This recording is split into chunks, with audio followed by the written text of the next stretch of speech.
I was working at a financial firm in New York City with a bunch of very smart people, and I had a brilliant boss I much admired. I went to my boss and told him I was going to start a company selling books on the internet.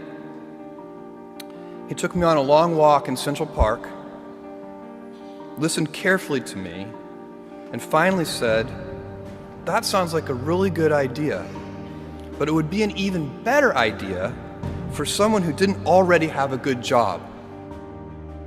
You can have a job, or you can have a career, or you can have a calling. And if you can somehow figure out how to have a calling, you have hit the jackpot, because that's the big deal. I met Jeff Bezos 25 years ago, and he told me, "Dave, I want you to invest in my company. What are you doing?" "I'm gonna start a bookstore in my garage." "Okay, and I'm gonna put it online. People buy online, and I'm gonna ship out of my garage.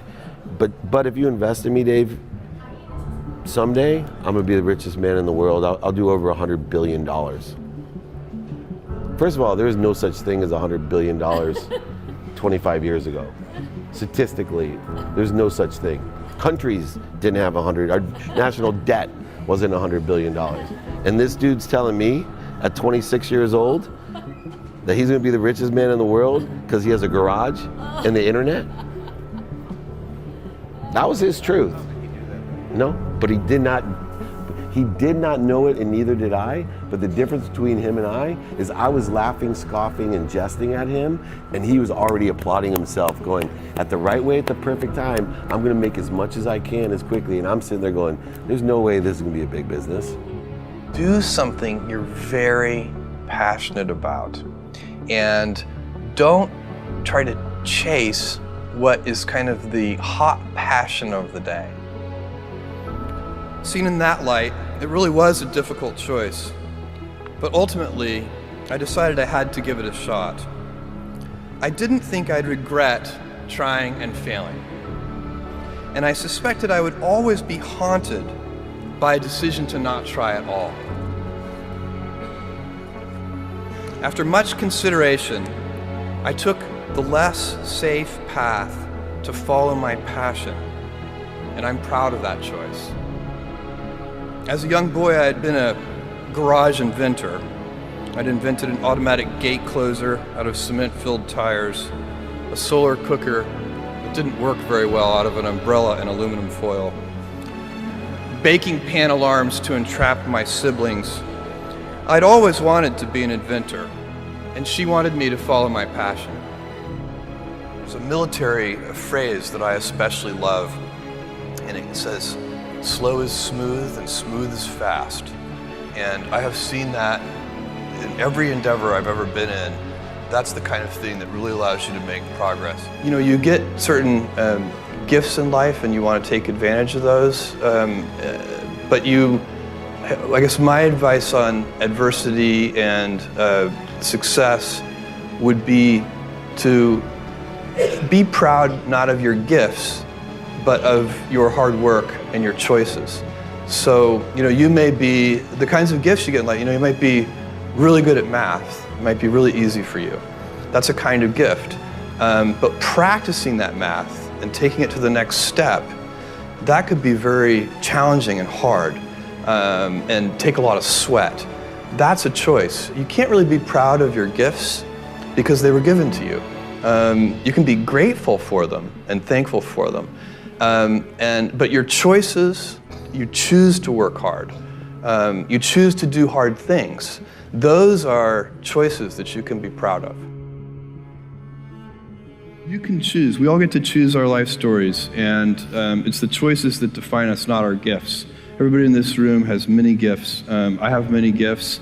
You can never be proud of your gifts because they're gifts. They were given to you. You might be tall, or you might be really good at math, or you might be extremely beautiful or handsome, or there are many gifts, and you can only be proud really of your choices.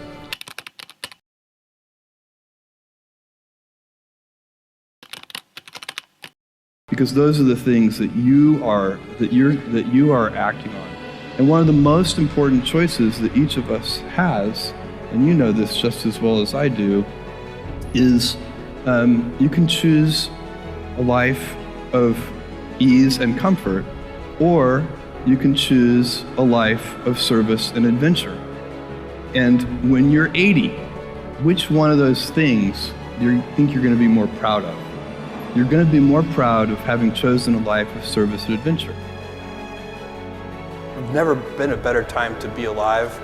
I mean, it's just incredible the amount of inspiration that the world generates for me, and I think for a lot of people. It's insane, the amount of change and invention and opportunity. Your life, the life you author from scratch on your own, begins. How will you use your gifts?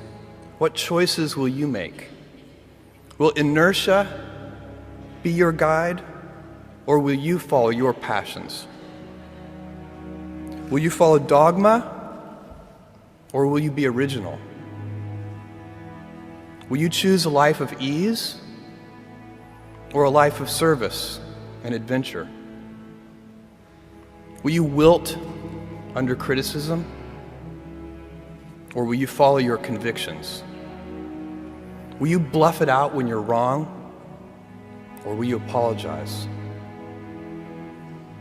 Will you guard your heart against rejection, or will you act when you fall in love?